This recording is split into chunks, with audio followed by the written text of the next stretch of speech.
हर दिन नए ट्विस्ट्स और इमोशनल ड्रामा का सिलसिला जारी है।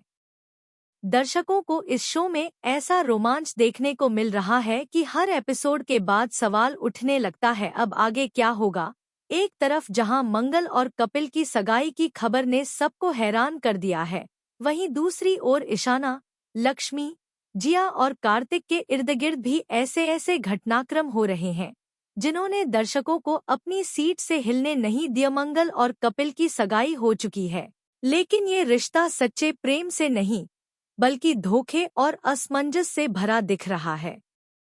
दरअसल ईशाना को ये रिश्ता किसी भी सूरत में मंजूर नहीं है। उसे लग रहा है कि मंगल कपिल के लिए सही लड़की नहीं है, या शायद कपिल ही मंगल के लिए ठीक नहीं है।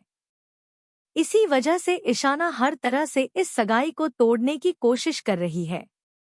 ईशाना मंगल के ऑफिस पहुंचती है और वहां उसे कपिल और मंगल के बीच हंसी मजाक भरी बातचीत होती दिखाई देती है। इस दृश्य को देखकर ईशाना का खून खौल उठता है। उसकी आंखों में जलन साफ झलकने लगती है। तभी वह एक चालाकी भरा कदम उठाती है, मंगल से बातचीत में ऐसे सवाल पूछती है जिससे वह कोई ऐसी बात उगल दे जिसे रिकॉर्ड करके ईशाना कपिल तक पहुंचा सके।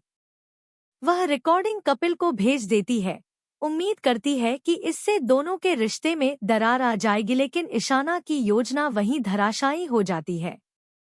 कपिल की मां, जो पहले से ही इस रिश्ते को लेकर सतर्क है, वह सारी रिकॉर्डिंग सुनने से पहले ही डिलीट कर देती है। इससे पहले कि कपिल कुछ समझे, उसके कान तक वो बातें नहीं पहुंच पाती जो ईशाना दिखाना चाहती थी।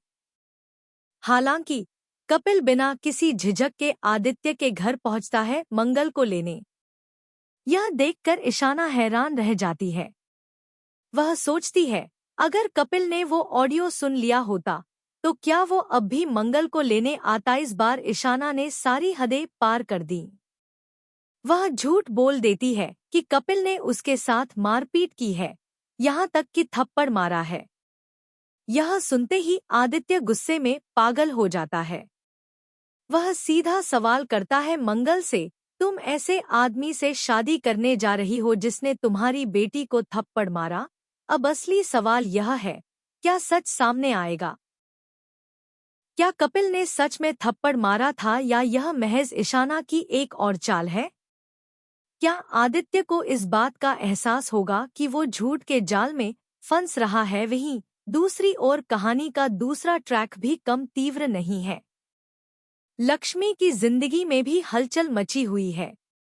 जिया, जो पहले से ही चालाक और खतरनाक दिख रही थी, अब सामने आ चुका है कि उसने कार्तिक को हिप्नोटाइज कर रखा है। यह बात जैसे ही सामने आती है, दर्शक सन्न रह जाते हैं। एक तरफ कार्तिक अपने होश में नहीं है और दूसरी ओर जिया उसे पूरी तरह अपने काबू में करने पर तुली हुई है। रघुवीर, जो इस सारे मामले को करीब से देख रहा था, जिया को किडनैप कर लेता है। लेकिन जिया इतनी भी कमजोर नहीं है। वह दरवाजा तोड़कर बाहर